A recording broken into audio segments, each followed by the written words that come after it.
Kisan fashion mall వచ్చేస్తుంది మన ECL కి జూలై 24న గొప్ప ప్రారంభం. అనకాపల్లి పంచధారల పుణ్యక్షేత్రం చుట్టూ మైనింగ్ సెగలు రాజుకున్నాయి. మైనింగ్ కి వ్యతిరేకంగా ఆందోళన చేస్తున్న వైసీపీ ఇవాళ చలో పంచధారల పిలుపుతో మరింత వేడి రాజుకుంది. ఇటు ప్రభుత్వం కూడా ఈ వివాదంపై యాక్షన్ ని స్టార్ట్ చేసింది. అనకాపల్లి జిల్లా పంచధారల పుణ్యక్షేత్రం చుట్టూ ఇప్పుడు మైనింగ్ వివాదం రాజుకుంది. చారిత్రాత్మక నేపథ్యం ఉన్న ఈ క్షేత్రం సమీపంలో ఇటీవల తవ్వకాలు జరగడం దుమారం రేపుతోంది. ఈ మైనింగ్ కు వ్యతిరేకంగా వైసీపీ ఆందోళనలు చేపట్టడంతో రాజకీయ వాతావరణం వేడెక్కింది. అటు ప్రభుత్వం కూడా ఈ అంశాన్ని సీరియస్ గా తీసుకుంది. పుణ్యక్షేత్ర పరిరక్షణకు తాము కట్టుబడి ఉన్నామని మంత్రి కొల్లు రవీంద్ర స్పష్టం చేశారు.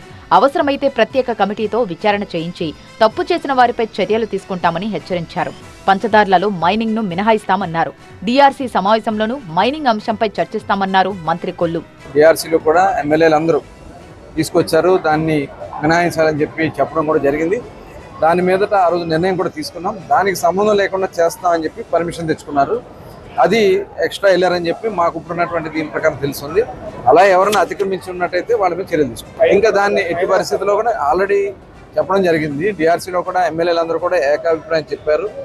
అది ఒక పవిత్రమైనటువంటి ప్రాంతం, దాన్ని కాపాడాల్సినటువంటి అవసరం ఉందని చెప్పి డిఆర్సీలో ఎమ్మెల్యేలు అందరూ చెప్పడం జరిగింది. స్పీకర్ గారు చెప్పడం జరిగింది. డెఫినెట్గా దాన్ని ఎలా పరిరక్షణ చేయాలనేది డిఆర్సీ మీటింగ్లో కూడా డిస్కస్ చేశాను. అయితే దీన్ని అతిక్రమించాలని చెప్పి కలెక్టర్ గారి దృష్టిలో కూడా నేను డిస్కస్ చేశాను. అవసరమైతే దీనికోసం ఒక కమిటీ వేసి దాని నుంచి ఇచ్చినటువంటి రిపోర్ట్ ప్రకారం చర్యలు తీసుకుంటాం.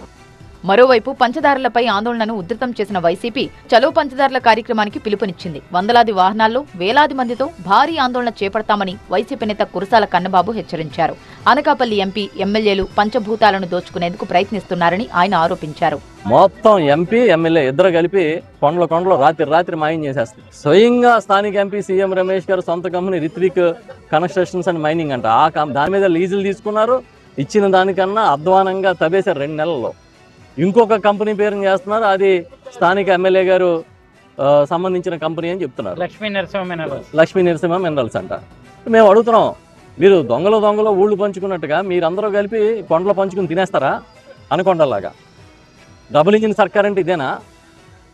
డబుల్ ఇంజిన్ స్థాయిలో దోపిడీయా? ఈ పవిత్రత పంచదారుల కొండల పవిత్రతని కాపాడడానికి కోసం ఒక నిర్ణయం తీసుకున్నాం. చెలో పంచదారులు అనే కార్యక్రమాన్ని 21వ తేదీన చేయబోతున్నాం. ఉమ్మడి విశాఖ జిల్లా వ్యాప్తంగా వేలాది మంది ఇక్కడికి వస్తాం. 30 కిలోమీటర్ల పరిధిలో ఉన్న పంచదారుల కొండను నో మైనింగ్ జోన్ గా ప్రకటించాలని వైసీపీ డిమాండ్ చేశారు. అక్రమంగా జరుగుతున్న మైనింగ్ కారణంగా పుణ్యక్షేత్రంలోని పవిత్ర పంచదారుల జలాలు కలుషితమవుతున్నాయని అటు పర్యావరణ ప్రేమికులు, ఇటు ప్రతిపక్షాలు ఆందోళన వ్యక్తం చేస్తున్నాయి. మైనింగ్ పేలుళ్లు, తవ్వకాలతో దాహాన్ని తీర్చే ఫణిగిరిదారుల ప్రవాహం క్రమక్రమంగా తగ్గిపోతోందని స్థానికులు సైతం ఆవేదన వ్యక్తం చేస్తున్నారు. అయితే వైసీపీ చలో పంచదారుల పిలుపుతో ఈ పొలిటికల్ హీట్ ఎటు దారి తీస్తుందో చూడాలి.